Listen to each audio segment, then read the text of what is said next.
Aquí, como tengo Windows, tengo todo por el plan.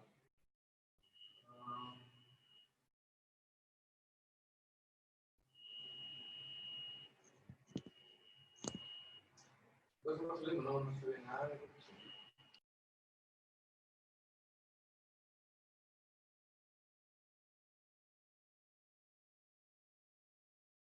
¿Ya? Hola, hola a todos y a todas, muy buenas tardes, bienvenidos a la octava charla del ciclo de charlas de Red Lama titulada Ciencia en Llamas. El ciclo se llama Ciencia en Llamas y la charla es titulada Comunicación del Cambio Climático. Esta charla se enmarca en el proyecto Portafolio de Charlas de la Red de Educación Latinoamericana por el Medio Ambiente, Red Lama, del Centro de Ciencia del Clima y Resiliencia, CR2. Les aprovecho también de agradecer al Par Explora y la región metropolitana surponiente por apoyarnos en este proyecto. Me presento, mi nombre es Nicole Tondró, yo soy la jefa de comunicaciones del Centro de Ciencia del Clima y la Resiliencia. Soy periodista, estoy haciendo un magíster en diseño avanzado en la Universidad Católica y soy especialista en temas de comunicación de la ciencia y del cambio climático. Por eso estoy en esta charla y les agradezco mucho al equipo de Red Lama por haberme invitado. Contarles un poco que la charla de hoy tiene dos partes. La primera es una parte expositiva donde nuestros facilitadores van a comentar un poco desde el tema de la comunicación del cambio climático desde sus distintas áreas. Y después tendremos una segunda parte donde todos quienes nos están viendo a través de la página de Red Lama en Facebook y de la página de Red Lama del Par Explora Región Metropolitana Sur Poniente, pueden dejar sus preguntas y nosotros vamos a tratar de responderlas, así que en esas páginas de Facebook, por favor, dejen sus dudas y nosotros ahí con los expositores trataremos de darles una respuesta. La charla va a tener la participación de tres profesionales vinculados al área de comunicación de la ciencia desde distintas disciplinas. La primera es Catalina Muñoz, ella es integrante de la Red Lama y el área de diálogo interdisciplina del CR2. Luego tendremos a Daniela del Solar, estudiante de periodismo de la Pontificia Universidad Católica de Chile, que es coordinadora de comunicaciones del Centro de Investigación Científica Escolar y parte del equipo de contenidos 1.5. Y por último, finalizaremos nuestra charla con la presentación de Pedro Mancilla, que es facilitador de posibilidades en desarrollo sostenible y socio director de IUS Latam. Así que les quiero dar la bienvenida primero a Catalina, a Daniela y a Pedro. Ahí sí pueden prender sus cámaras para que los veamos. Primero tendremos la exposición de Catalina, Catu, conocida por todos nosotros.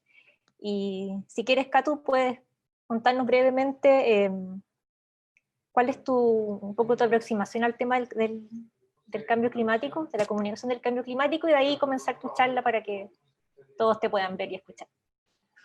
Súper, gracias Nicole. Bueno, en cortito, en realidad mi acercamiento a la comunicación del cambio climático ha sido a través de la divulgación en esta red latinoamericana por el medio ambiente, sobre todo viendo los encuentros entre las diferentes disciplinas, que dan como un panorama mucho más completo y diferentes visiones de cómo se puede comunicar de manera efectiva sobre este fenómeno. Gracias, Catu. Ahí puedes comenzar tu presentación y te escuchamos. Perfecto. Voy a compartir pantalla.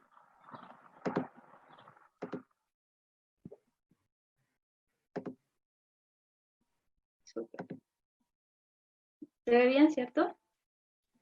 Sí, se ve bien. Genial. Bueno, yo la verdad voy a partir esta charla hablando más desde la reflexión, desde el área de las ciencias sociales, de los factores que involucra la comunicación del cambio climático. Siempre vemos, o bueno, ojalá muchos tengan y muchas tengan acceso a diferentes fuentes, y casi siempre las fuentes que se nos muestran acerca del cambio climático son, por ejemplo, acá como 97% de los artículos científicos publicados, la entrevista especializada, todo está en los científicos, hay un consenso en que existe la causa antrópica del cambio climático, también en sus efectos como en el riesgo de la seguridad alimentaria que afecta la distribución y consumo de alimentos, Otras fuentes son, por ejemplo, declaraciones como de Donald Trump, que él es un negacionista del cambio climático, que dice que este fue la conocida declaración que es un invento de los chinos. El otro negacionista muy conocido es Bolsonaro. Acá muestra cómo dice que el Amazonas no es el pulmón de la tierra ni es patrimonio de la humanidad. Otros que muestran otra cara, que son estas organizaciones que tratan de jóvenes que tratan de hacer algo al respecto y que ya son movimientos globales iniciados, como bien conoce mucha gente, por Greta Thunberg. Entonces, frente a todas estas como evidencias e informaciones que recibimos, ¿por qué realmente millones de personas no aceptan o le restan importancia a pesar de esta evidencia abundante sobre los impactos del cambio climático? Hay teorías, como por ejemplo el modelo del déficit, que dice que en realidad las personas no aceptan esta evidencia científica porque no la entienden. Pero realmente me pregunto cómo, ¿será eso cierto?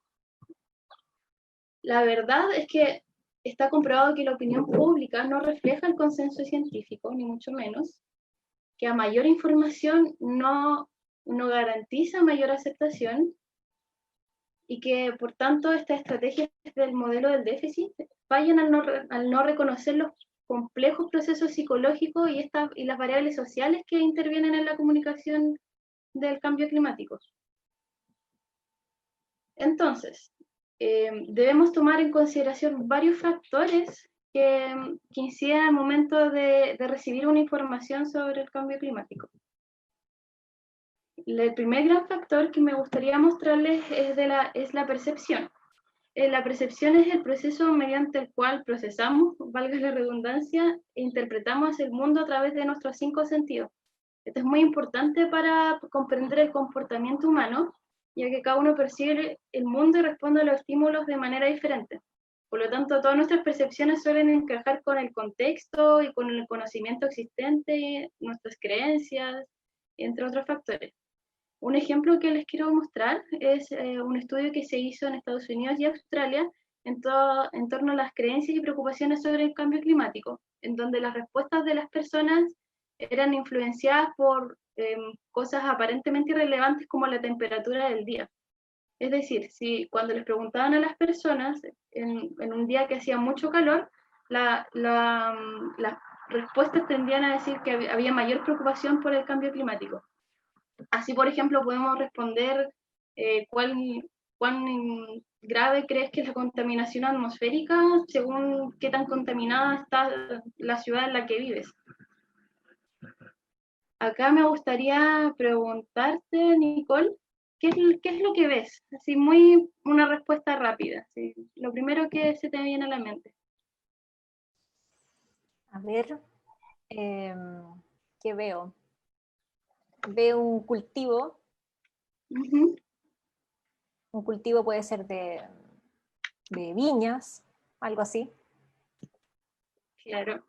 Gracias por contestar, Nicole. Bueno, la verdad es que disculpen el ruido ambiente. La verdad es que esta es una foto que se ve bastante verde, ¿cierto? Un cultivo, estos son de paltos. Y esta es la comunidad de Petorca, donde es conocida la crisis hídrica. Entonces, este pedacito de imagen que se nos muestra como muy verde, en realidad, o sea, estamos engañados muchas veces por lo que percibimos a primera vista, ¿cierto?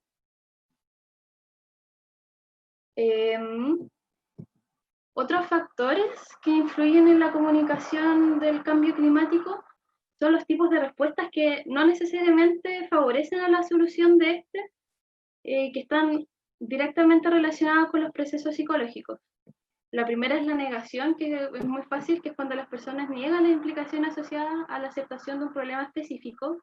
Y esto pasa muchas veces porque los seres humanos tenemos como una cuota de dramatismo y tragedia que muchas veces es tanto que ya realmente no queremos ver una situación. Esto también puede tener consecuencias a nivel político, como por ejemplo Acá el que estoy mostrando de los negacionistas del cambio climático amenazan con en Bonn el éxito de la COP25, que es este gran encuentro global para, para negociar soluciones sobre el cambio climático. El segundo factor, respuesta, es la disociación, que es cuando se esconden las consecuencias negativas o se limitan conscientemente para bajar los niveles de ansiedad. Es decir, esto es como un mecanismo de adaptación que tenemos y se manifiesta, por ejemplo, en un bajo o nulo criticismo al estilo de vida, o decir, por ejemplo, que el deterioro ambiental es una condición incontrolable y es inevitable, por lo tanto, en realidad no me interesa hacer mucho. La tercera respuesta es el factor de cognición cultural, que es en el fondo que las personas interpretan la realidad usando las estructuras cognitivas previas, las que son fuertemente asociadas al contexto histórico y cultural. Por lo tanto, las ideologías acá son más importantes que la calidad o la exactitud de la evidencia que se nos presenta. Acá muestro una imagen de dos mujeres diciendo exactamente lo mismo, pero que provienen de dos culturas distintas. Dice, todo cubierto menos sus ojos. Qué cultura cruel y machista. Ambas dicen lo mismo, pero vienen de culturas muy distintas. Otro factor muy importante es la identidad social, y en el fondo es este apego y cómo nos vinculamos con un territorio, cómo nos identificamos con una comunidad. Entonces, estudios han demostrado que la influencia del ambiente natural sobre la construcción de esta identidad personal y social, y esto influye directamente en la percepción que tenemos sobre el medio ambiente. Por ejemplo, si una persona está inserta en un entorno donde hay muchos valores jerárquicos e individualistas, generalmente se ha mostrado que son más escépticas a los riesgos ambientales que aquellas personas que realmente comparten un sentido comunitario y de compartir más. Entonces, se ha mostrado también que estos vínculos tienen un efecto positivo sobre la gestión ambiental, es decir, sobre la acción ambiental y las conductas de conservación. Otro factor de la identidad es que las personas también tratamos de mantener una imagen positiva, una imagen social positiva en comparación con nuestro propio grupo y otros grupos. Entonces, por ejemplo, si un amigo, no sé, comienza a leer las etiquetas de los envases para ver si ese envase se puede reciclar, es muy probable que los amigos o amigas también comiencen a hacer lo mismo, porque es una conducta social que identifica y es aceptada por el grupo. Otro y un último factor que les quiero mostrar en esta parte de la charla es algo que yo realmente no tenía en cuenta hasta hace muy poco tiempo atrás, que es el algoritmo de las redes sociales. Voy a intentar explicar de manera muy simple. Este es un mecanismo usado para mantenernos en las redes sociales el mayor tiempo posible. Redes sociales como Facebook, Instagram, YouTube, WhatsApp. ¿Qué mecanismo ocupa para esto? Ocupa el monitoreo y monitorear todas las interacciones que tenemos, los likes que hacemos, incluso el tiempo que pasamos mirando cada contenido. Por lo tanto, ¿qué es lo que pasa a la larga? Solo nos va a mostrar contenido que personalmente estemos dispuestos y dispuestas a ver. Entonces, influencia fuertemente en los temas y las opiniones que aceptamos como verdaderos, y en función finalmente en cómo actuamos. ¿Cómo afecta esto directamente al cambio climático? Lo voy a demostrar con un experimento personal que hice, inspirada en un documental que vi hace un par de semanas, que se llama El Dilema Social, en donde decía que si tú pones la frase "el cambio climático es" en el buscador de Google, ibas a obtener diferentes respuestas dependiendo del área geográfica en la que te encontraras. Bueno, lo hice y afortunadamente me respondieron. Obtuve 24 respuestas distribuidas en 15 países diferentes, y algunos de los resultados pues son varios, porque son, por ejemplo, que en Estados Unidos y Alemania la primera opción o respuesta que le salía era publicidad de poleras como la primera opción, lo cual me sorprendió mucho. Otro resultado es una amiga de Israel, que ella introdujo la frase tanto en inglés como en hebreo, y la entrada en inglés era considerablemente mayor a la información que ella podía acceder en hebreo, y así sucesivamente. 3 personas obtuvieron como primera opción un artículo de la NASA. Esto fue en Ecuador, en Estados Unidos y en Austria. Y en el fondo acá queda demostrado que no es solo la zona geográfica, sino realmente el idioma en el que tú tipeas o pones la frase. Y claro, si yo hice el ejercicio y claramente me pareció, como soy parte de investigo, me apareció un artículo científico. Quizás a mi hermano le puede aparecer otra cosa, un blog personal. Entonces esto influye fuertemente. ¿Qué podemos hacer entonces frente a la variedad de factores que afectan nuestra percepción y respuesta hacia el cambio climático?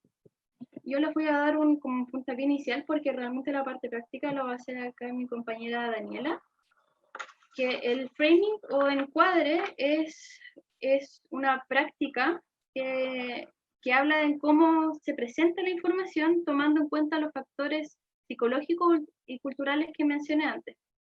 Por lo tanto, es el diseño de mensajes y narrativas que resuenan en la audiencia y desatan respuestas específicas. Para acciones sustentables se ha demostrado que es bueno resaltar beneficios de políticas, planes y programas ambientales para otros ámbitos.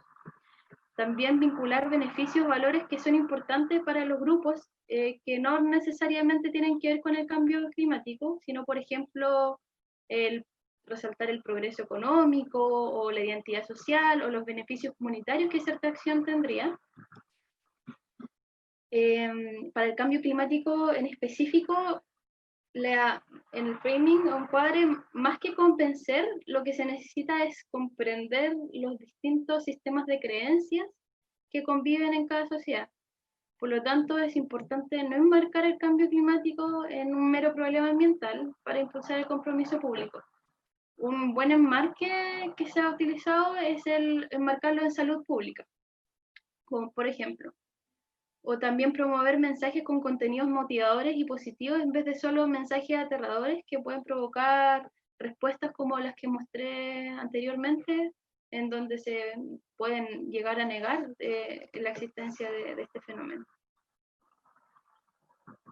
Acá, para finalizar, solamente les quiero mostrar un ejemplo concreto de framing en cuadro. Tenemos 2 situaciones que muestran el mismo objeto, que es la ropa de segunda mano. Y en la izquierda se muestra cómo la ropa de segunda mano puede ser mostrada como una necesidad económica, porque me falta dinero, por ejemplo, para adquirir productos nuevos, o una tendencia que está así como la ropa vintage, esto está de moda, así que no sé, es genial ir a tiendas de segunda mano. Y eso.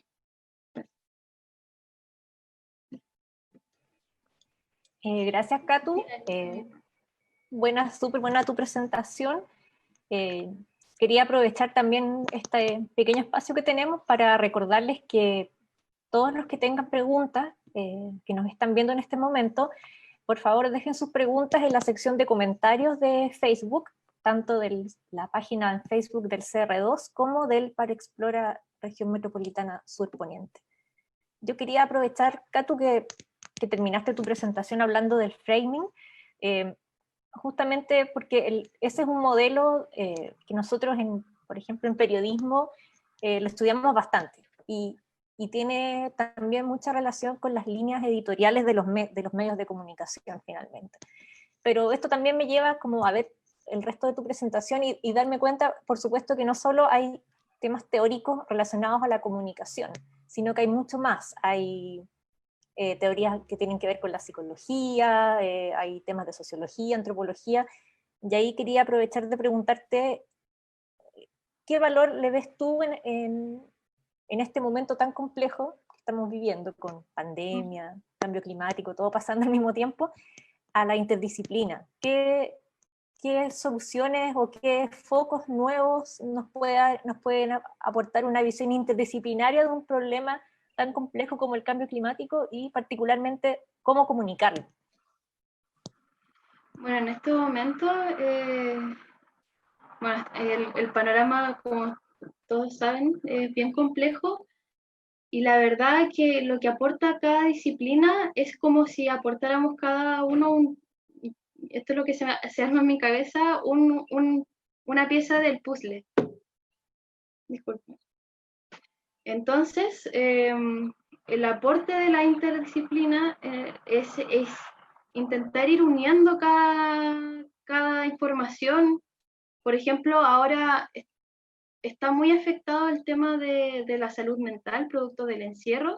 Entonces, sumarle el tema del cambio climático y recibir esta información catastrófica, realmente es importante mostrarlo de otra manera. Y eso se hace con técnicas que son de periodismo, como del framing y el encuadre, atendiendo, por supuesto, tomando en cuenta la salud mental. Y esto lo pueden pasar, por ejemplo, y lo importante más allá de tener como la información es saber transmitir la información de una manera más cercana y más sencilla. Entonces, de esta manera toda la información puede quedar disponible para los profesores y profesoras y que puedan transmitir un sentido más de tranquilidad a sus estudiantes y así. Súper, gracias, Katu. Yo también tenemos un pequeño espacio para conversar con los expositores, así que me gustaría también hablar con Pedro y con Daniela, y particularmente preguntarle a Pedro, porque a lo mejor su visión del tema de la comunicación del cambio climático viene más del área, a lo mejor de la innovación, un poco de temas de desarrollo sostenible. Si me puedes contar a lo mejor brevemente, ¿cómo ves o sea, qué dificultades a lo mejor has tenido en este tiempo donde estamos con temas de pandemia, de el COVID siempre en la agenda? ¿Cómo se puede tratar de meter el tema del cambio climático a lo mejor desde tu perspectiva, desde tu área de trabajo? Hola Nicole, ¿qué tal? Hola Hola. Katu, hola Daniela. Eh, Mira, sí, tu pregunta es súper interesante porque hoy día, desde lo que al menos nosotros hacemos en televisión, y si uno mira todas las cifras estadísticas de la migración de usuarios que ven medios en general, la tendencia todo el rato va a medios digitales.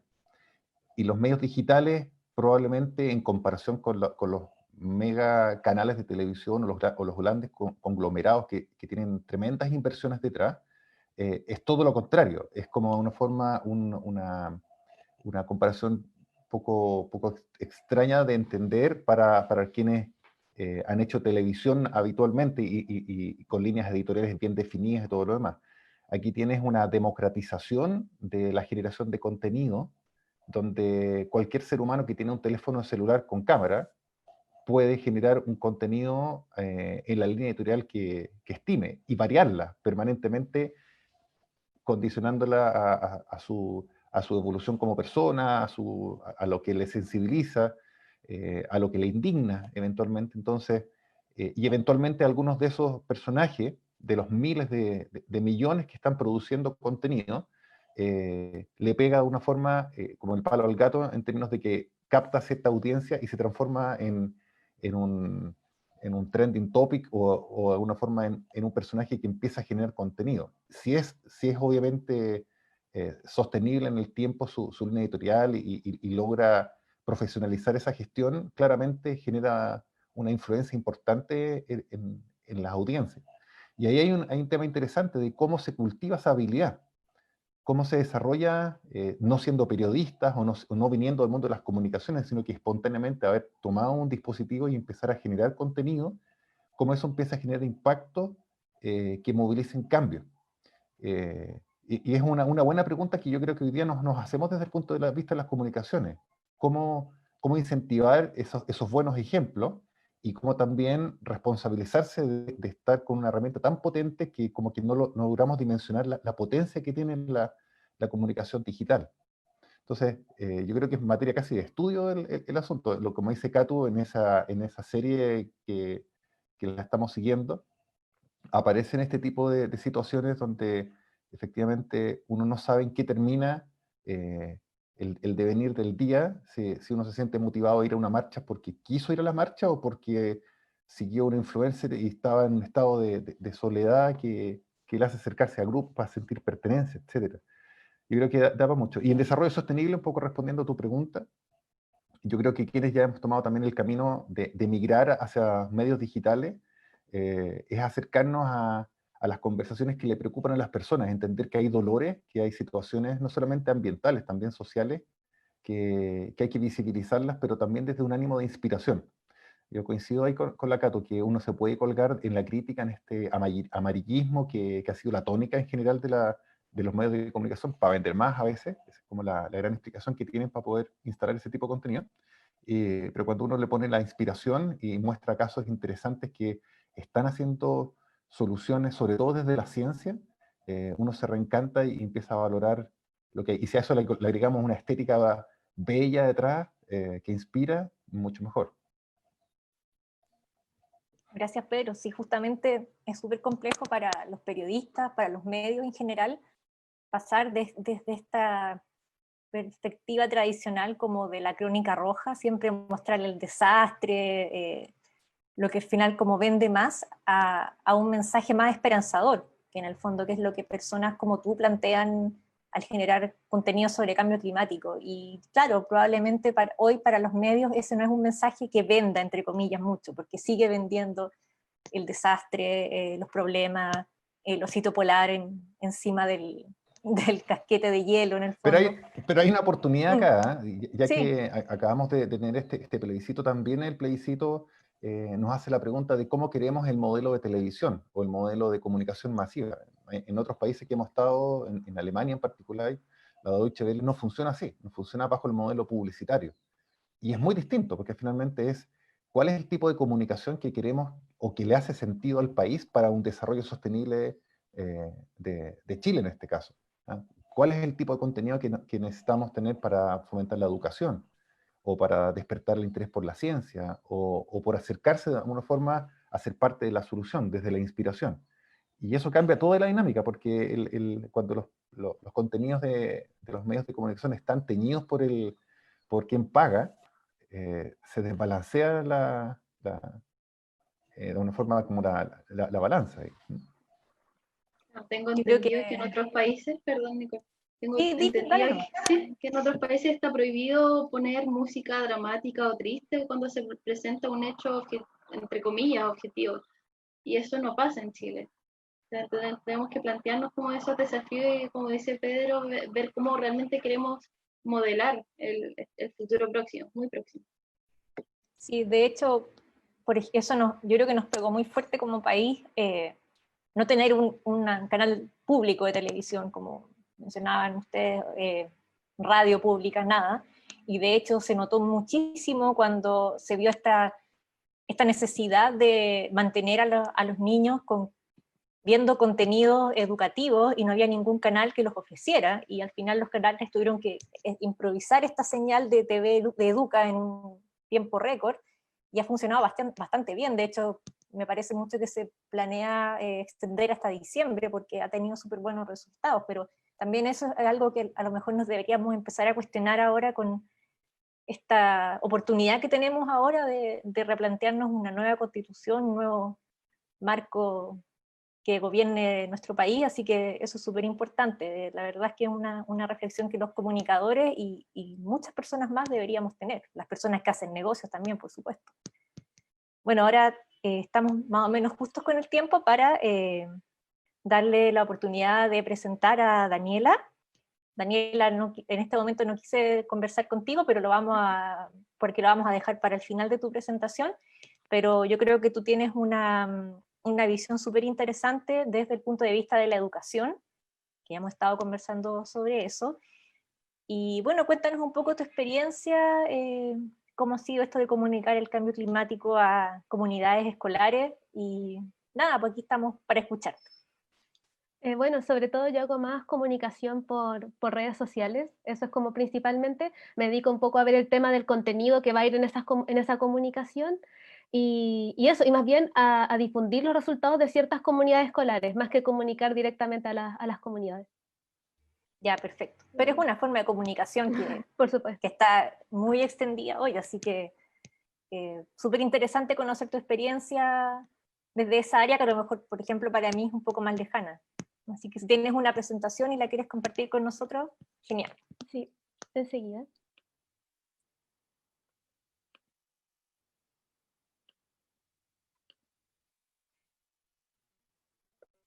¿Se ve bien? Sí, no está en modo presentación, pero se ve bien. Sí, ya. Ahora, enseguida. Ya. Ahí sí. Bueno, hola a todas y todos. Para comenzar, les voy a contar un poco una anécdota que me ocurrió el año pasado, en tiempos pre-COVID, y un día yo iba caminando hacia una farmacia y al parecer, mientras me dirigía a esa farmacia, hubo un sismo.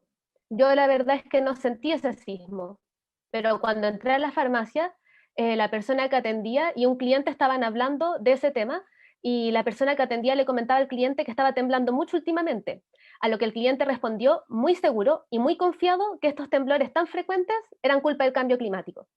Y yo la verdad no sé si ustedes saben qué cosa producen los temblores, pero no tiene nada que ver con el cambio climático. Y lejos de que esta sea una anécdota curiosa y todo eso, también es un reflejo de un hecho, y es que muchas personas no saben lo que es el cambio climático. Esta de aquí es una nube de palabras que viene de la Encuesta Nacional de Medio Ambiente 2017-2018, que está realizada por la Dirección de Estudios Sociales de la Universidad Católica. Y bueno, si la quieren leer completa y profundizar los resultados, está en el Ministerio de Medio Ambiente, en la página web, ahí la pueden encontrar. Y para esta pregunta en concreto se le pidió a las personas encuestadas, que dijeran una palabra con la cual relacionaran cambio climático en un concepto, y es una pregunta abierta, por lo tanto las personas pueden escoger la palabra que quisieran. Mientras más se elegía una palabra, más grande se hace. Entonces, como ustedes pueden ver, la mayoría escogió palabras como cambios o temperaturas, pero lo que yo quiero acá es llamar la atención sobre la cantidad de personas que respondió que no saben. Y es una de las palabras que está más grande, es decir, muchas personas respondieron no saben, no asocian el cambio climático a ningún concepto. Este gráfico que ven es la misma pregunta que la anterior, pero esta vez era de alternativa única, es decir, las personas ya no tenían la libertad de escoger la palabra que quisieran, sino que tenían ciertas palabras dadas. Y nuevamente, no sabe es la segunda mayoría. En el siguiente gráfico se destaca otra pregunta de esta misma encuesta, en donde se le pide a la persona encuestada que ordene 5 temas, del más importante al menos importante. Estos 5 temas son delincuencia, educación, salud, crecimiento económico y medio ambiente. Y adivinen cuál fue el tema elegido como la menor cantidad de veces como el más importante, fue medio ambiente. En otras palabras, solo un 5% de los encuestados eligió medio ambiente como el tema más importante. Y el problema es que si la gente no concibe el medio ambiente y el cambio climático como un tema importante y urgente, no le va a importar votar por presidentes negacionistas, si es que estos prometen crecimiento económico, por supuesto, o no van a querer que se ocupen sus impuestos en financiar investigación científica sobre cambio climático o en crear tecnologías que ayuden a mitigarlo. Entonces, ese es un problema. Además, también hay mucha desinformación con respecto al cambio climático. Hay gente que cree que el cambio climático causa los tsunamis y los terremotos, o que es un tema que va a afectar a sus nietos en muchas décadas más, cuando es una realidad actual y nos está afectando a todos aquí y ahora. Entonces, por lo tanto, como hemos visto, este tema para un porcentaje importante no es un tema muy urgente ni es una prioridad, y es por eso que quienes decidimos dedicarnos a la divulgación ambiental nos queda un camino gigante. Por ello, voy a darles una serie de recomendaciones de cómo hacer esta comunicación ambiental más efectiva, aunque primero tengo una noticia poco grata, y es que comunicar acerca de la crisis ambiental no es sencillo, de hecho es sumamente difícil. El cambio climático y los desafíos relacionados a este son un punto de encuentro de múltiples disciplinas. De hecho, es lo que estaban hablando un poco Nicole y Katú en la conversación entre ambas presentaciones. Y si bien por un momento podría parecer que este asunto involucra principalmente a las ciencias naturales, en realidad también tiene un fuerte componente social. Y esto es principalmente porque los efectos del cambio climático afectan a la población y a las comunidades de maneras diferenciadas. Me sale que tengo conexión inestable, ¿se escucha bien todavía? ¿Sí? Se escucha y se ve bien. Ya, Aún. perfecto. Cualquier Gracias. cosa te avisamos, ¿ya? Ya, muchas gracias. Entonces, tiene un fuerte componente social y principalmente porque el cambio climático nos afecta de manera diferenciada a las comunidades y a la población. Y no voy a profundizar mucho en este tema, lo que sí voy a dar un ejemplo, y es que es diferente vivir una ola de calor en una comuna con muchos árboles a vivir la misma ola de calor en una comuna sin árboles. Este gráfico que ven a continuación, se puede ver cómo la comuna de Lo Espejo, que está a un extremo, es muchísimo menor el porcentaje de vegetación que la comuna de Las Condes, que está al otro extremo. Es decir, Lo Espejo es una comuna mucho más vulnerable a los efectos del cambio climático que Las Condes, por ejemplo. Por otro lado, si hablamos de desarrollo sustentable, que es un concepto muy usado cuando se buscan soluciones al cambio climático, este concepto de plano tiene un ámbito económico, un ámbito social y un ámbito medioambiental. Y se suma que si queremos instalar un modelo de desarrollo sustentable, probablemente vamos a requerir una normativa legal y por lo tanto se van sumando áreas y disciplinas que por supuesto complejizan la divulgación finalmente. Entonces, para comunicar la crisis climática hay que saber un poquito de todas las áreas, incorporar miradas de otras disciplinas, ojalá tratarlo con varios especialistas y no solamente desde una sola disciplina, porque es un tema que debe abordarse desde muchos lados. Elegir a quién vamos a comunicar también es crucial y también va a ser un desafío, porque además de esa elección se van a desprender muchas otras decisiones. Por ejemplo, la plataforma que vamos a usar, qué conceptos se van a utilizar, qué ejemplos se van a dar, en qué lenguaje se va a hablar. Todas esas preguntas se tienen que desprender del público al cual vayamos a dirigirnos. Con respecto a la plataforma, por ejemplo, si uno decidiera dirigirse a un público escolar, pero quiere usar como plataforma Facebook, no va a ser tan efectivo, porque ya muchos escolares ya no están ocupando Facebook. O si uno quisiera dirigirse a adultos mayores y quiere usar una plataforma como TikTok, tampoco va a ser tan efectivo. Entonces, la elección de la plataforma debe ir en función del público objetivo. Y con plataforma no me refiero solo a redes sociales, la divulgación puede ser mediante charlas, mediante un sitio web, hasta en conversaciones con amigos y familiares. De hecho, y yo creo que los que ya se dedican un poco a divulgación ambiental lo saben, al final uno termina metiendo medio ambiente en casi todas las conversaciones que se tienen. Es probable también que muchos cuando se enfrenten a la pregunta de a quién se le va a comunicar, piensen en la respuesta a público general. Y es un clásico comodín, porque cuando uno quiere que su mensaje llegue a la mayor cantidad de personas, el público general es como parece ser la respuesta. Y el problema de elegir este como público es que es demasiado ambiguo y demasiado amplio. Entonces, en temas de comunicación, mientras más definido tengas tu público, es mejor, es más fácil diseñar la estrategia de cómo se va a comunicar. De hecho, había un periodista del New York Times, que su nombre la verdad no lo recuerdo ahora, pero él decía que todos los artículos que él escribía los escribía pensando en una tía de él. Y de esa manera, cuando tenía que escribir sobre un asunto complejo, trataba de explicárselo a su tía para que fuera más entendible por su público objetivo. Y esa es una buena forma de dirigir el mensaje, pensar en alguien que uno conozca, que pertenezca al público objetivo que uno tiene en mente, y dirigir su mensaje a esa persona, al menos al momento de armarlo. Otro ejemplo con respecto a este tema es que si se va a tener dentro del público objetivo, incluso a negacionistas del cambio climático, entonces el mensaje va a tener que empezar por argumentar por qué el cambio climático es real, por qué está muy demostrado que es real, en vez de darlo por sentado. Y eso va a requerir un mayor esfuerzo también. Por ejemplo, yo parto esta charla asumiendo que todas y todos quienes me están escuchando están conscientes de que el cambio climático es real. Y por lo tanto, no ocupo mucho tiempo en intentar explicarles que lo es. Obviamente puede que haya alguien entre las personas que estén escuchando que sea negacionista, tal vez algún negacionista infiltrado por ahí, pero esta charla no va dedicada a esa persona, no está diseñada pensando en esa persona. Entonces, cuando decidan su audiencia o su público objetivo, van a tener que tomar elecciones como esta. Los temas que van a comunicar también deben ir en relación a esa audiencia. Por ejemplo, a mí me interesa y me preocupa mucho el tema de la selva amazónica y su destrucción. Es una de mis principales banderas de lucha. Sin embargo, es un tema que cuando comunico cambio climático toco muy poco, porque la selva amazónica queda muy lejos de Chile. Y la mayoría de los chilenos nunca ha estado en una selva tropical, no las conocen, a lo más la han visto en fotos. Entonces, un tema ajeno, es más o menos extraño. Ni hablar si se me ocurriera hablar, por ejemplo, de, no sé, la selva del Congo, la cual queda aún mucho más lejos y de la cual la mayoría no ha escuchado ni siquiera hablar, a pesar de que es la segunda selva más grande del mundo.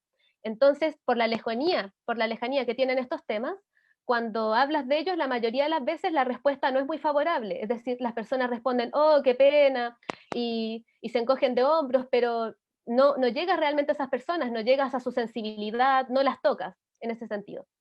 Entonces, también esto tiene mucho que ver un poco con lo que hablaba Katú, que es el tema de las percepciones de las personas.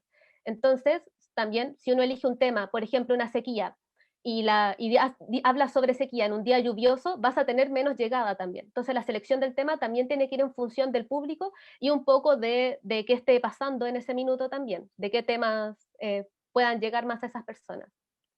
Otra recomendación, y que también va muy de la mano de lo que hablaban en el periodo entre las dos presentaciones, es evitar el catastrofismo.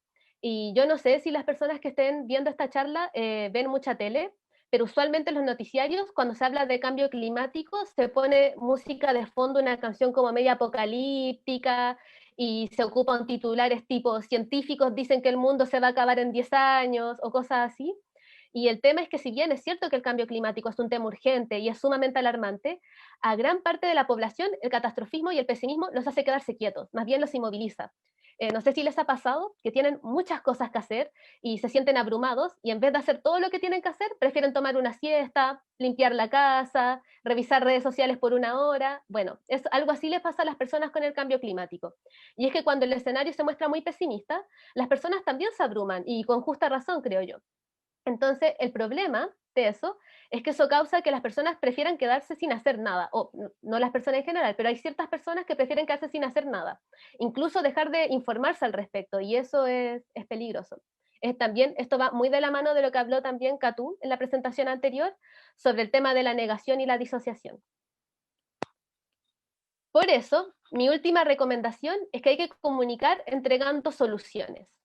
Mostrar que como individuos, pero sobre todo como colectivo, podemos hacer grandes cambios, que comunidades organizadas han frenado proyectos mineros, que una sola adolescente ha hecho que millones de personas a lo largo de todo el mundo marchen contra el cambio climático, que la campaña para reducir el uso de gases que destruían la capa de ozono ha logrado que se sustituyan hasta el 90% de esos gases y que el agujero de la capa de ozono haya comenzado a lentamente cerrarse. Y un tema que también es una noticia muy reciente, salió hace más o menos una hora, por eso no pude incorporarlo como diapositiva, es que hoy día se aprobó en la Cámara de Diputadas y Diputados el proyecto de ley para cerrar las termoeléctricas a carbón de aquí a 2025. Y a este proyecto de ley aún le faltan algunas etapas, eso sí, para ser completamente oficial, y además lo último que leí fue que lo devolvieron con ciertas indicaciones a la Comisión de Medio Ambiente, pero aún así esta aprobación en la Cámara Baja es una excelente noticia y es un gran avance, y eso demuestra que la presión de la sociedad civil, de las personas, de las organizaciones medioambientales, es efectiva y realmente pesa y puede lograr cambios. Es por eso que quiero cerrar esto diciendo que para difundir la crisis climática es cierto que se debe demostrar la urgencia del tema, pero sobre todo debe ser una invitación a otros a unirse a la causa. Comunicar el cambio climático debe ser un llamado a la acción. Muchas gracias. Gracias, Daniela. Súper inspiradora tu presentación. Ojalá anime a todos los que están viendo la charla. A quienes también aprovecho de recordarles que si tienen preguntas para nuestros expositores, por favor, las dejen en la sección de comentarios de Facebook, de la página del CR2 en Facebook y del Par Explora Región Metropolitana Sur Poniente también en su página de Facebook. Daniela, yo obviamente te quería preguntar por algo que a mí me interesa mucho, que es el tema de la formación de los periodistas, porque al menos cuando yo estudié periodismo hace ya varios años, no había un ramo optativo ni nada que te enseñara sobre temas de medio ambiente, ni menos aún sobre temas de ciencia, que es otra área que a mí me gusta mucho. ¿Cómo es, por ejemplo, donde tú estás estudiando todavía, ¿cierto? O, ya. ¿Cómo es en tu universidad? ¿Cómo se aborda el área del medio ambiente, del cambio climático desde los estudios, de la formación? Todavía no hay un ramo así exclusivamente sobre cambio climático. Lo que sí, al menos en la Católica, en la Universidad Católica, uno tiene que tomar un ramo científico, sí o sí en algún momento de la carrera. Entonces, ahí uno podría tomar un ramo que se relacione tal vez a cambio climático, pero tampoco obligatorio, va a depender de cada persona si quiere tomar ese ramo o no. Y eso, básicamente. No hay todavía un ramo obligatorio sobre el tema. ¿Tú crees que es Hay varios necesario? selectivos. Claro, te pregunto porque a lo mejor alguien podría pensar que no es necesario en la formación de los periodistas. Yo creo que la formación de todas las personas en este minuto es necesario el cambio climático, porque es un tema que ya es urgente y va a ser todavía más urgente a medida que vaya avanzando el tiempo y los años. Entonces, me imagino que para todas las carreras debería ser, no sé si obligatorio, ojalá las personas lo tomaran como electivo, pero debería estar incorporado, tal vez no en un ramo solo, pero debería incorporarse lentamente en todas las mallas de alguna manera. Creo que es transversal en ese sentido. Sí, de todas maneras. Yo antes de que pasemos a la exposición de Pedro, que es la última exposición, y después tenemos el espacio para preguntas del público, que también me gustó mucho tu presentación, que hablaras del público general, del malentendido público general, porque siempre es un comodín para todo tipo de, no sé, estrategias de comunicación, etcétera. Y la verdad es que los que hacemos comunicación sabemos que el público general no existe, o sea, es imposible decir que todas las personas son iguales. Y de hecho, también está un poco en crisis la forma tradicional, que los medios tradicionales segmentan a sus audiencias. O sea, ya no pueden, es difícil que ahora que cada persona cumpla con esa característica clásica de los medios de decir que ya, es una persona que vive en Vitacura, tiene 40 años, gana tanta cantidad de plata. Ahora ya es súper difícil saber eso en los medios, porque estamos, obviamente que las redes sociales también han abierto a un público mucho mayor que ya no, que a lo mejor está esa persona de Vitacura en el público, pero hay otra que es del Espejo, y hay otra que viene de otro lugar, y tiene otra, como que ya es difícil homogeneizar al público. No sé cómo tú, que tienes más interacción con las redes sociales, ¿cómo lo has visto tú en tu labor diaria, digamos? Estoy muy de acuerdo de que es muy difícil homogeneizarlo. Bueno, en las redes sociales ya hay como cierta, ya hay una segmentación de público, por así decirlo, porque no hay gente muy mayor en las redes sociales y tampoco gente muy menor. Entonces ya uno de plano sabe que hay desde cierta edad hasta cierta edad y no vas a alcanzar en gran mayoría a los que estén fuera de esas edades. Entonces, claro, si uno quiere hacer comunicación por esas redes, sí, ya tienes de plano cierta edad segmentada. Y lo otro, yo también creo que eso del público general ha sido un problema de la tele y es la razón por la cual también está un poco en crisis. Y es por lo mismo que tú hablabas, que asume a ciertas personas en específico, pero esas personas ya no son las únicas que ven televisión, no ha logrado llegar a la población, no sé, por ejemplo, a los jóvenes que no ven tanta televisión, o que no se sienten tan encantados por esos temas. Entonces yo creo que sí ha sido un problema ese. Gracias, Daniela. Qué bueno tener la visión de alguien que está haciendo comunicación desde temprana su formación en el periodismo. Así que felicitaciones por eso. Ojalá que sigas en ese camino. Y bueno, ahora le voy a dejar la palabra a Pedro para que nos presente su exposición sobre el tema de comunicación y cambio climático. Y después de tu presentación, Pedro, vamos a pasar a una sección de preguntas del público que van a ir dirigidas a cada uno de ustedes tres. Así que gracias por acompañarnos y adelante. Súper, muchas gracias, Nicole. Bueno, como esto requiere compartir pantalla, voy a compartir con la salvedad de que he preparado esta presentación para una única persona, es una audiencia bien pequeña, pero creo que si esa persona está atenta, podemos hacer grandes cosas. Y si eso pasa, entonces se logró el objetivo.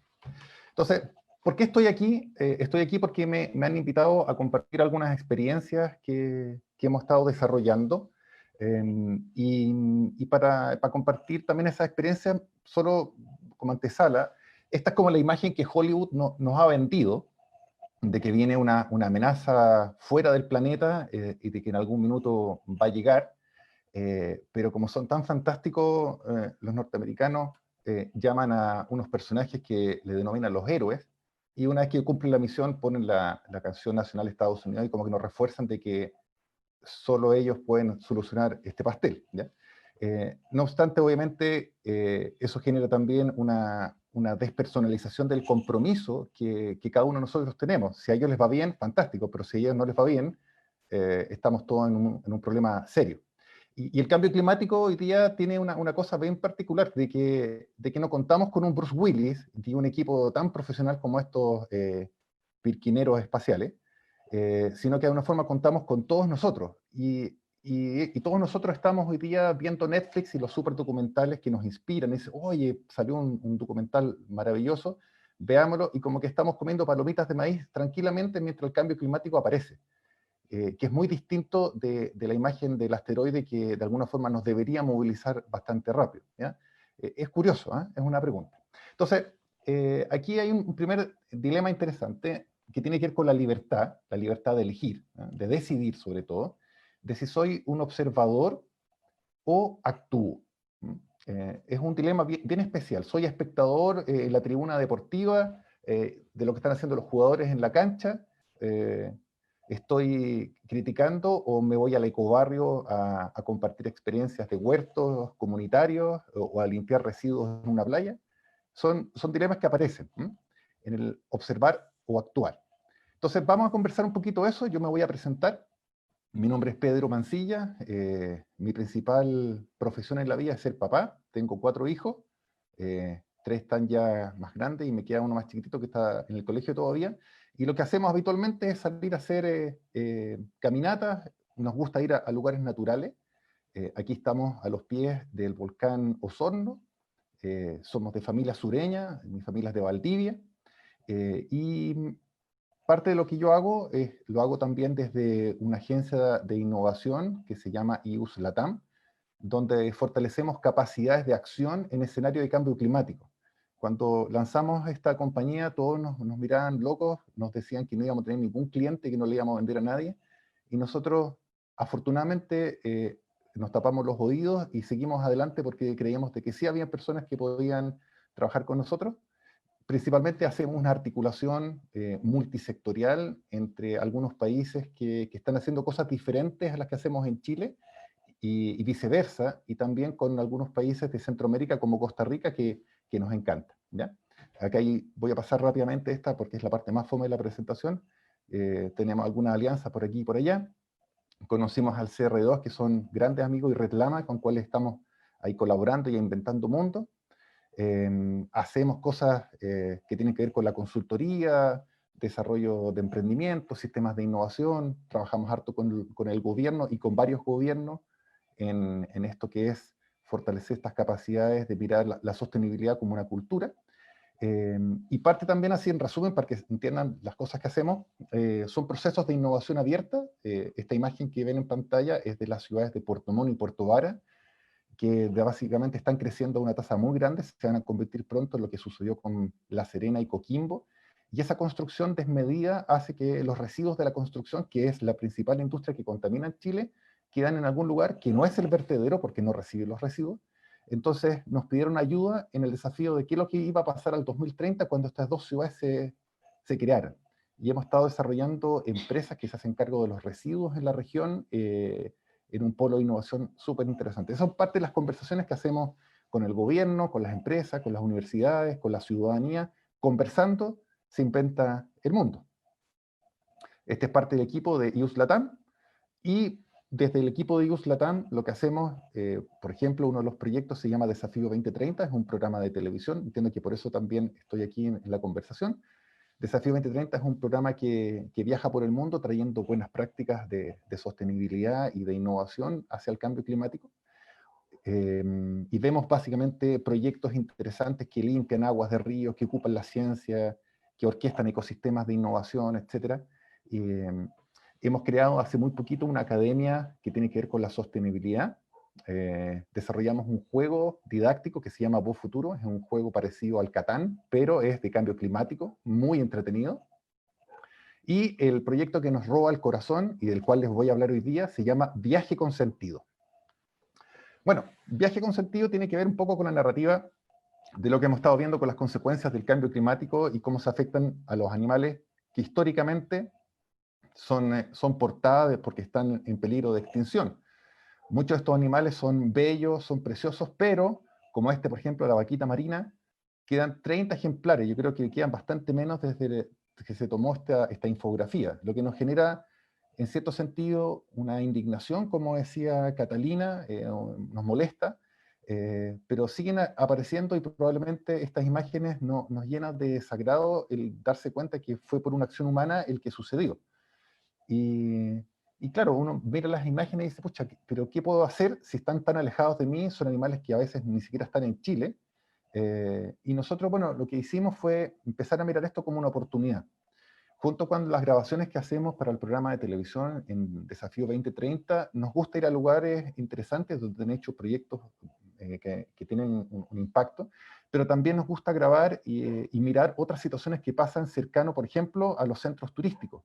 Estas imágenes que ustedes ven son de playas que están muy cerquitas de los resorts donde se quedan los turistas, pero como aquí no hay un servicio de limpieza de playa, así se ve. Y esto no es una cosa nueva, la hemos venido viendo hace mucho rato, y es parte también de los contenidos catastróficos que decía la Cata, que a veces como que se muestran demasiado. Son imágenes que están por todos lados y que nos llenan un poquito de vergüenza y son la tónica de lo que no debería suceder. ¿Te fijas? Entonces nosotros decidimos en algún minuto decir, ¿sabes qué? No vamos a ser más observadores de esto, grabar y quedarnos de brazos cruzados, sino que vamos a tomar acción. Y inventamos un proyecto que se llama Viaje con Sentido. Ya partimos en Costa Rica. Estamos ubicados en la costa pacífico de Costa Rica, cerca del puerto Quepos, al sur del Parque Nacional Manuel Antonio. Es muy lindo. El agua del mar más o menos tiene 24 grados, son playas de arenas blancas, tienen palmeras, y habita nuestra amiga la tortuga lora, que es la que desova en esas playas. Y lo que sucede aquí es una cosa bien particular, porque se topa con una serie de otros animales, como la iguana, que es un poquito más chica que la que hay en Galápagos, y una serie de monos. Esta fotografía la tomé junto con mi familia, que estuvimos allá en los primeros viajes. La riqueza de la biodiversidad de Costa Rica es increíble. Estos hongos que ustedes ven aquí en la imagen, cuando llueve, se llenan de agua, son como unas verdaderas copas, y lo que hacen ciertas aves, principalmente colibríes, es que toman agua acá, pero el agua está cargada de esporas. Entonces se sucede una colaboración en la reproducción de esta misma especie. Aquí está Dalia. Dalia es una amiga mexicana que trabaja con nosotros en el proyecto. Ella viene del mundo de la biodiversidad y la protección y está como parte del equipo de voluntarios en la playa, ¿ya? Y lo que nosotros hacemos ya es un trabajo de voluntarios, si bien el lugar es lindo, pero no hay que perder de vista que el trabajo que hacemos ahí impacta proyectos de protección ambiental y también de investigación. Ahí estamos midiendo la caparación de una tortuga, eso queda registrado y es parte de las estadísticas que tenemos en el proyecto. Aquí es una de las tortugas que llega a la playa, probablemente si ustedes han tenido contacto con este tipo de especies, desovan en estos nidos y después vuelven al mar. Lo que sucede es que los locales tienen la cultura de tomar estos huevos, que son del tamaño de una pelota de ping-pong, y los venden en el comercio, más o menos a $1 por huevo. Si sacan la cuenta, una tortuga deja unos 100 huevos, 100 por $1. Si saca 10 tortugas, se hace $1000 fácilmente. Entonces es un súper negocio robar huevos. Y eso hace que la tasa de reproducción de las tortugas se vea afectada. Ahí estamos con Yami. Yami es de Honduras y estamos cavando un huevo, un agujero para dejar los huevos de tortuga en el vivero que tenemos ahí en el centro, ¿ya? Lo hacemos muy tarde en la mañana, en la madrugada, porque a esa hora no hay iluminación, las playas están desoladas y las tortugas deciden llegar a desovar a esa hora. Y cada 45 días las tortugas eclosionan de los huevos y logran ir al mar, iniciar un viaje que dura unos 15 años hasta que vuelven a la misma playa a desovar. Ahí están Cachaya, Mónica, Daniela, Carla, Yamilet, de distintos países. Ahí está la Tere, que es de Suiza. Ella estaba estudiando medicina cuando nos encontramos allá. Y aquí está el vivero. El vivero es un espacio muy pequeñito y con un cordel largo hemos hecho una cuadrícula y en cada cuadrado hay un nido de tortugas y en ese nido aproximadamente entre 80 y 100 tortugas a nivel de huevos están ahí esperando salir y en realidad es una belleza el momento que eclosionan. Y ahí me caen las lágrimas cada vez que pasa esta situación de la vida, porque celebramos la vida, básicamente. Bueno, allá no solamente trabajamos con tortugas, también trabajamos con osos perezosos que se mueven absolutamente lento. Son muy bonitos.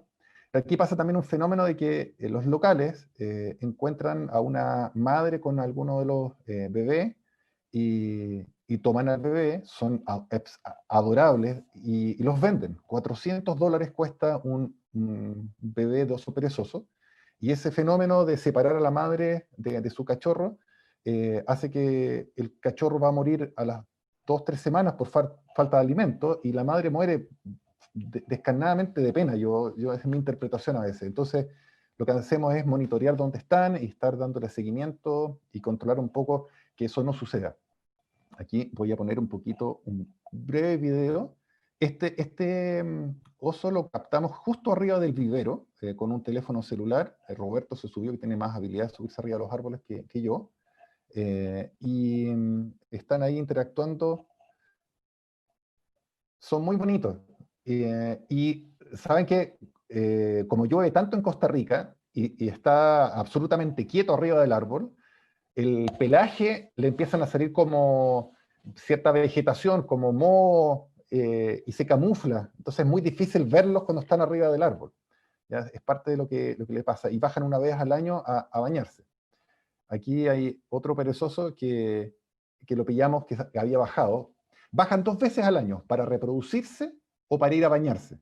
¿Ya? No sabemos cuál de las dos es esta, pero tiene una forma de caminar muy extraña cuando llegan a la tierra, que es muy distinto cuando están arriba de los árboles. Si se fijan, la conformación de sus músculos y sus huesos hace que se trasladen de esa forma.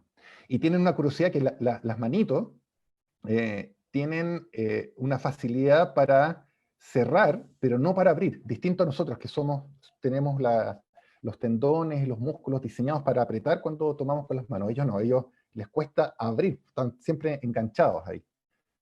¿Se fijan? Eso es parte de lo que pasa todos los días en Costa Rica, mientras estamos trabajando con los animales en un espacio absolutamente natural, absolutamente rural, no hay nadie ahí.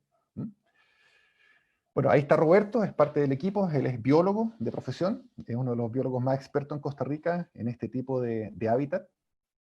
Ahí está el Nico es argentino, él se encarga de la parte logística y de la actitud positiva, es muy, muy prendido. Rodrigo, que fue uno de los visitantes chilenos que nos visitó junto con su familia, ahí está la Amalia. Bueno, no solo trabajamos, sino que hacemos algunas actividades divertidas en la playa. Tenemos nuestro propio Wilson, que es un coco que pintamos ahí, y el equipo que se lo gana obviamente tiene un día libre o algo así. Ahí está mi hijo Vicente, estamos un ratito en la playa, habíamos ido a surfear, ahí está parte del equipo. Bueno, en fin, el proyecto es bien entretenido y lo que hacemos básicamente, si se fijan, es invitar a personas de distintas partes del mundo que se juntan no solamente a proteger la biodiversidad, también es a vivir una experiencia de contacto directo con la naturaleza, que nos permite, por ejemplo, cuando sube el mar, ver estos manglares que generan verdaderos canales o túneles entre medio del bosque. Recogemos los residuos que bota el mar, como los bidones plásticos, y esos bidones nosotros los aprovechamos como material para marcar la señalética del vivero. Elías es un local que nos ayuda con las clases de surf y entender cómo nadar en estos mares un poco turbulentos ahí que tiene el Pacífico. Hacemos avistamiento de aves guiadas por Roberto y un montón de caminatas de protección de la biodiversidad. Tomamos también en algunos ratos un tiempo para meditar, eso siempre viene bien. Y tenemos una serie de colaboradoras y colaboradores que desde distintas partes del mundo nos ayudan, ya sea en redes sociales, en escribir textos en alemán, inglés, español. Esta es nuestra bebida energética, es muy rica, ya aprendí a cortar con machete, no sabía. Y en fin, entonces vuelvo a la pregunta de esto de ser libre para decidir, ser observador o actuar. Es el dilema que nos trae esta conversación. Y eso tiene que ver con los medios de comunicación. ¿Estoy observando lo que está pasando en el mundo o tomo acción? Yo decidí actuar. Así que te invito a la acción, te doy las gracias y te esperamos ahí en Viaje con Sentido, como se llama el proyecto.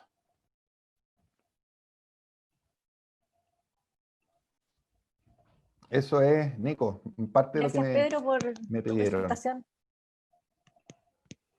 Oye, qué entretenido el proyecto. Me imagino que ahora afectado por las restricciones de viaje y todo lo que ha pasado con el COVID. Sí, bueno, el equipo está trabajando allá, ahora, no para. Es una cosa bien particular y se han abierto otras plazas en otras partes del mundo Estamos trabajando también en Chile en 2 locaciones, una es en Carapara, cerca de Copiapó, también con tortuga, y en el sur de Chile, en Tierra del Fuego, con el bosque de Lenga, que fue lastimado con la introducción de castores que se trajeron del hemisferio norte y han mermado y han cambiado la geografía en ciertas ollas hidrográficas ahí. Así que sí, efectivamente se ha mermado un poco la visita, pero con el nuevo turismo que se está despegando, donde los turistas están buscando lugares muy alejados que no hayan tenido mucho contacto con, o que haya muy pocas personas, estos lugares empiezan a ser interesantes porque realmente son rurales, hay muy poquita gente y son muy lindos además. Sí, de hecho, bueno, yo he tenido la suerte de estar en Costa Rica y algo que me llama la atención de la gente es que ellos son muy conscientes del valor de la biodiversidad de su país. O sea, ellos siempre te hablan de que es uno de los países con mayor biodiversidad del mundo, es como su carta de presentación, lo tienen súper interiorizado. Y eso... No, sabes que es divertido, pero tienen como un mantra de saludo, se saludan y se despiden con la frase pura vida. Pura Entonces, todo vida, el claro. día, por todos lados estás escuchando pura vida, y se te pega, es lindo, te pone una impronta positiva al vivir. Sí, sí, de todas maneras. Yo no sé si tú te imaginas que nosotros como país podríamos llegar a tener algún tipo de, como de valoración similar de nuestra biodiversidad, de nuestros paisajes tan únicos. Tenemos desiertos, glaciares, costa, montaña. No sé si, ¿qué crees que tendría que pasar para que eso suceda? ¿Vendrá de algo más del Mira, gobierno? ¿De un dónde? signo comunicacional. Yo a Mm, veces digo, ¿por qué tenemos que tener estatuas donde tenemos personajes militares que abrazan armas y no tenemos a nuestros animales y los celebramos como la biodiversidad? O las emociones que queremos tener como país, el amor, la colaboración. ¿Cómo sería la estatua de la colaboración en plena Plaza Dignidad? O la estatua del amor. ¿Por qué quiero tener un arma al frente adorándola? Son mensajes comunicacionales que uno dice, pucha, sí, es parte de la historia, hay que abrazar la historia, pero también la pregunta es cómo los mensajes comunicacionales tiñen el futuro desde el presente. sí, de todas maneras. O sea, y también en el caso de Costa Rica, recordar que ellos no tienen ejército hace ya bastantes décadas, es un país que está Y no han desmilitarizado sido invadidos. y nunca ha sido invadido. Claro, tienen obviamente sus problemas con los vecinos, pero nunca ha llegado un caso de un conflicto armado y la gente está súper orgullosa. Justamente celebran el día desde que se deshicieron del ejército ¿Por en el qué fondo. no? ¿Por qué no? Claro. Así que es bien interesante y nada, un país súper lindo y me alegro que se estén replicando estas experiencias en Chile también. De hecho, vamos a pasar el tiro a las preguntas, porque una de las Dale. preguntas justamente es para ti y tiene que ver con eso, porque nos pregunta si puedes detallar si existen, cómo son las actividades similares que existen en Chile, al tema de parecido a viajes con sentido. Sí. Mira, por ejemplo, hay un proyecto que Kendra, que es una amiga del refugio animal en el Cajón del Maipo, muy cercano a Santiago. Lo que hacen es que muchos de los animales que son nativos, como el puma, por ejemplo, o ciertos zorritos, se ven amenazados cuando la gente que tiene perros, por ejemplo, o gatos, los va a botar al Cajón del Maipo. Entonces, esos animales se empiezan a morir de hambre porque no tienen quien los alimente y lamentablemente empiezan a cazar la fauna nativa. Entonces, lo que hace el refugio animal es que ayuda cuando se logran encontrar, o a veces la misma caza furtiva, eh, logran de alguna forma atraer estos animales al centro de protección, que la idea es que pasen muy poco tiempo en el lugar, se les da un trabajo con una bióloga veterinaria y ahí participan voluntarios. Entonces tú puedes ir al Cajón del Maipo, acampas en la Cascada de las Ánimas y ejerces un voluntariado que te permite no solamente ayudar al animal, sino traer un significativo aprendizaje. Es una de las características que nos ha pasado de los chicos que van a visitar estos proyectos, que no van por una semana o dos. Muchos de ellos van por 3 meses, 4 meses, 6, hasta un año, y la sensibilización que traen de vuelta, la experiencia de vida es impresionante, además de las redes de amistades que se generan. Entonces, y ahora estamos organizando otro tipo de actividades a propósito también de la pandemia, que generan eso efectivamente, no solamente de protección ambiental, sino también de trabajo social. El viaje con sentido es un poco amplio así en ese punto de vista. Claro, sí, como tú decías, cuando se empieza a retomar el turismo ya con más normalidad, seguramente muchos viajeros van a elegir ese tipo de alternativas, porque si vas a hacer el esfuerzo de viajar con todo lo que implica, medidas sanitarias y muchas cosas más, seguramente lo vas a querer hacer para algo realmente que valga la pena. Eso al menos Sí. lo que yo creo. Los estudios indican que hay un porcentaje importante de turistas que ya no quiere ir al concepto de atiéndeme, sírveme, que es como muy de all inclusive que se vendió por muchos años del Caribe. Hoy día es ven a colaborar, ven a ayudar, te necesitamos para limpiar las playas, te necesitamos para observar a los animales, para protegerlos. Es una impronta distinta y los jóvenes nosotros observamos, porque van desde muy chiquititos, piensa que tenemos jóvenes que llegan desde los 17 años, los que van solos, van más pequeños también con los papás, van a eso, ¿no? Van porque entendieron o se sensibilizaron a través de algún grado de comunicación y cuando llegan acá ven la posibilidad de ayudar, toman imágenes, captan y se transforman en comunicadores, pero en línea directa. Ya nadie les cuenta lo que pasa con la tortuga, la viven, entienden el fenómeno de la vida. Sí, disculpa, una última pregunta que también nos Sí, hacen dale. desde las redes sociales es ¿cómo se puede participar en viajes con sentido? ¿Cómo llegan todos estos jóvenes a colaborar con ustedes?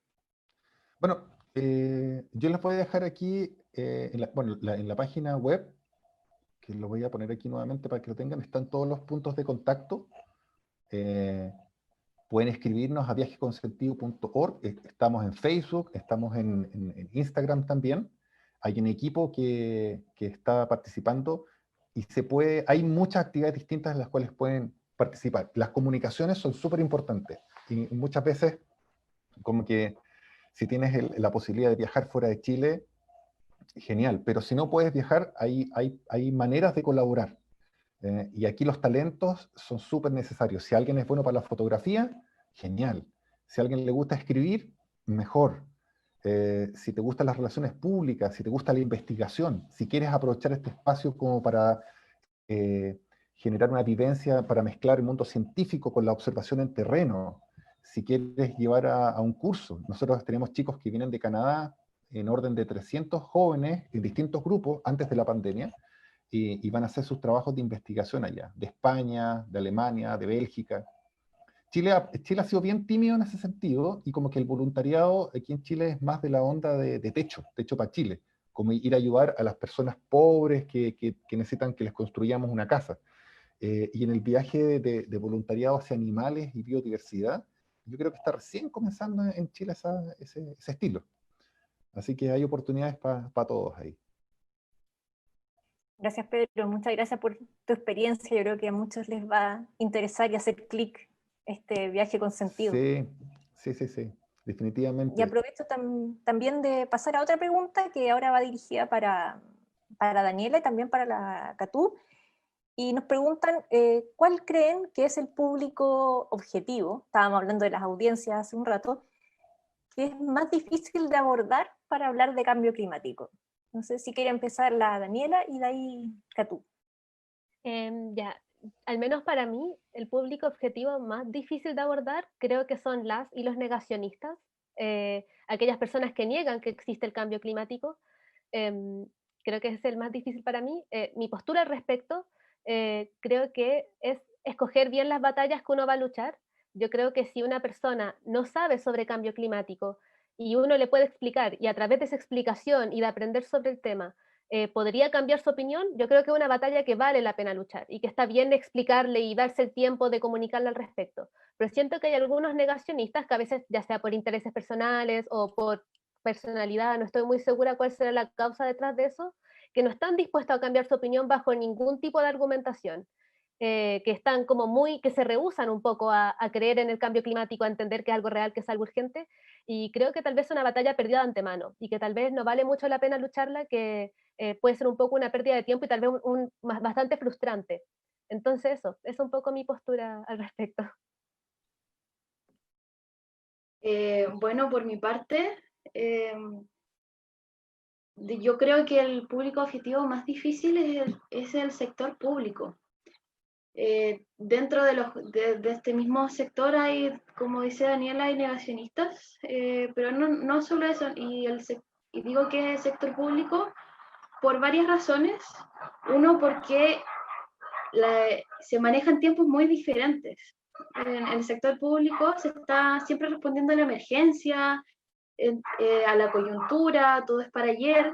En cambio, en la ciencia, a veces los proyectos duran 2 años, 3 años, y eso es dentro como del esquema mental del científico o la científica, eso de pronto se hace poco. Entonces yo creo que no es solo un problema como solo del sector público, también son las estructuras, los tiempos que se manejan en la ciencia también, y el cómo se transmite, bajo un lenguaje muy técnico de pronto. Por eso también hay mucho prejuicio por lo que he podido observar, en que de pronto hay como una cierta reticencia hacia la ciencia y la ven como inoportuna, porque los planes los planes de trabajo ya están armados y de pronto viene alguien a decirme que en realidad hay que meter esto y esta es la evidencia y es así. Entonces, ¿cómo avanzar hacia solucionar esos espacios? Creo que es muy importante la generación de confianza temprana. Hay algo que es que no es solo de la ciencia y no solo de la política, que es este ritmo de vida frenético en el que nos hemos puesto un chip de que hay que producir, que hay que hacer esto, y que para mí ha llevado justamente a la situación en que estamos ahora. Entonces los espacios de reflexión entre la ciencia y la política son cruciales para conocerse, son cruciales para que la política conozca los conceptos, que la ciencia conozca el lenguaje político y conozca las prioridades que se manejan dentro, y desde ahí poder buscar ventanas de oportunidad y puertas de entrada hacia realmente incidir en esto del cambio climático. Y quería agregar que me encantó mucho la presentación de Pedro, y que creo que es crucial que en la era de la información en la que estamos, o de la desinformación, como de pronto, porque es mucho, estamos bombardeados y bombardeados, la experiencia es mucho más profunda y transmite mucho más que un hecho o que un porcentaje que se presente en un artículo científico, por ejemplo. Sí, totalmente de acuerdo. También respecto al tema de la comunicación, nos llegó una pregunta que yo cuando empecé en esto de la comunicación de la ciencia tenía una respuesta, pero ahora ya tengo otra distinta. Ahí se las puedo comentar si quieren, pero esta pregunta es para los tres. Nos preguntan quién o quiénes son los responsables de comunicar sobre el cambio climático. ¿Son los tomadores de decisiones? ¿Son los científicos? ¿Son los docentes? ¿Son los periodistas? ¿O son todos? Ahí, ¿qué dicen ustedes?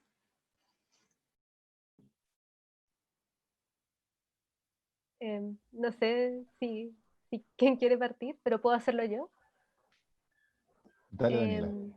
Yo creo que son todas y todos, no solamente los mencionados ahí, que obviamente es muy importante que ellos también divulguen y comuniquen sobre el cambio climático, porque son personas que tienen mucha llegada, tanto periodistas, docentes, científicos, ojalá tengan aún más llegada en un futuro próximo.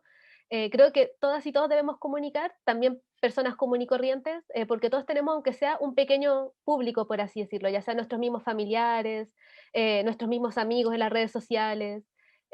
Creo que al final es una responsabilidad que a todos los que sabemos un poco sobre el tema o que nos preocupa el tema, deberíamos un poco también hacer trabajo de divulgación sobre este. Sí, es buena la pregunta, porque cuando uno dice quién es responsable, deberían ser responsables de comunicar, como si alguien tiene ese poder conferido. Y en realidad todos tenemos algún grado de esfera de influencia. Si al final uno tiene que comunicar en tu esfera, yo soy papá, y mi esfera más pequeña de influencia soy yo mismo, pero también son mis hijos, mis hijas. Entonces, la pregunta es cómo desde la alimentación, cómo desde el reciclaje en la casa, cómo desde mi pequeña cotidianidad logro transmitir prácticas que inciden. Y si eso lo puedo llevar a mi barrio y puedo hacer una articulación con mis vecinos y conocerlos y con ellos generar pequeños proyectos, ok, esa es mi esfera. Pero si soy profe, si soy científico, si soy comunicador, si soy ingeniero, da lo mismo. Si aquí no tiene que ver la profesión, tiene que ver con una voluntad, una decisión de ser observador o actuar, como les decía en la conversación. Entonces, a veces yo digo que somos algunos que estamos reinventados. Yo venía de la industria de la publicidad y mi objetivo era que la gente echara productos al carro de su mercado. Hasta que se te aparece una pregunta que te genera un cambio, ¿no? No es aceptable. Y en la reinvención aparecen posibilidades más interesantes todavía, que te llenan más el alma y el corazón. Así que, ¿de quién es responsable? Yo creo, coincido con la Anila, de todos, de cada uno.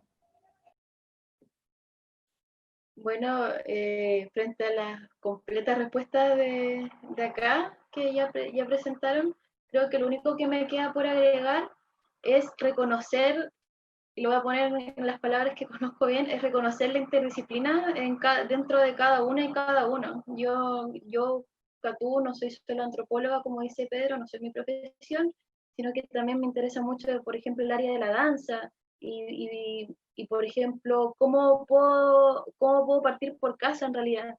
Eh, Personalmente me ha sido bastante difícil como traspasar todo lo que me importa este tema a mi familia, pero de a poquito sí he podido transmitir e incluso instalar una lombricera acá en la casa cuando estéticamente a nadie le gustaba. O hay muchos prejuicios, qué sé yo, que hay muchas moscas. Entonces, ¿cómo, cómo lo transmito en las diferentes esferas y en mis diferentes redes? Es la verdadera pregunta más que quién. O sea, y creo como coincido en todas y todos, pero es el cómo. Y hay que hacer como una evaluación muy humilde y muy personal en eso. Bueno, a mí me pasó que cuando yo comencé con el tema de comunicación de la ciencia, hace ya un par de años, siempre sentí que éramos nosotros los periodistas los únicos llamados a comunicar la ciencia, porque era parte de la comunicación que es nuestro trabajo, digamos.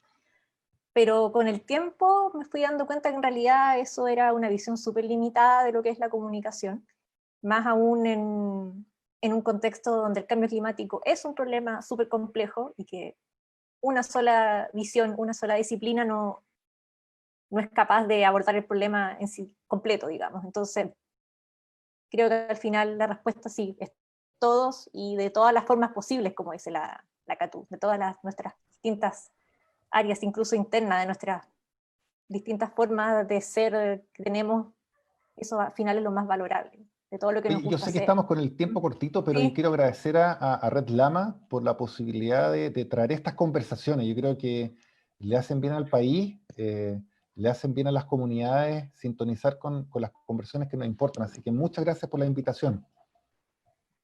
sí, muchas gracias a ti, Pedro, gracias a la Daniela, gracias a Catú, gracias a Red Lama por organizar el conversatorio.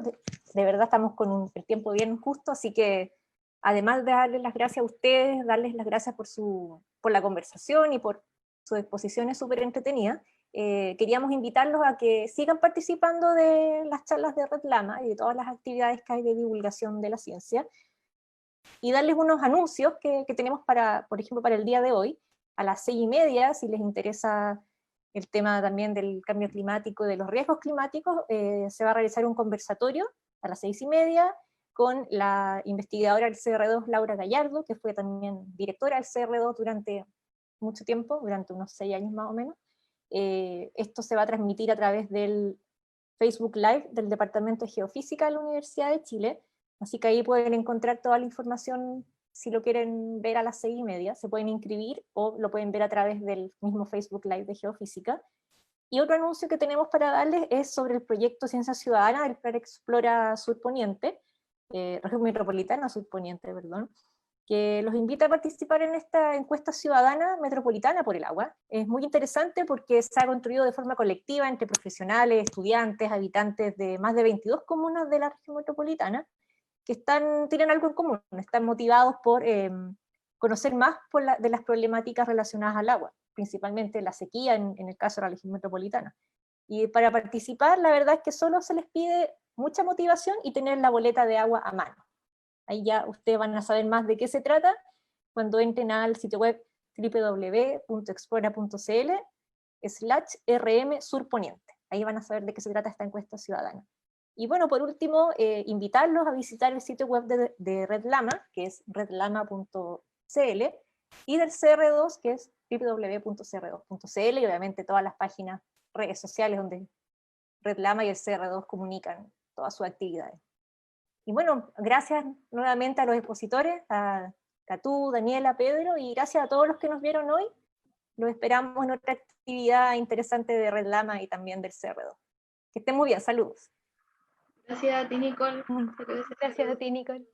Gracias, Chao, chao. gracias.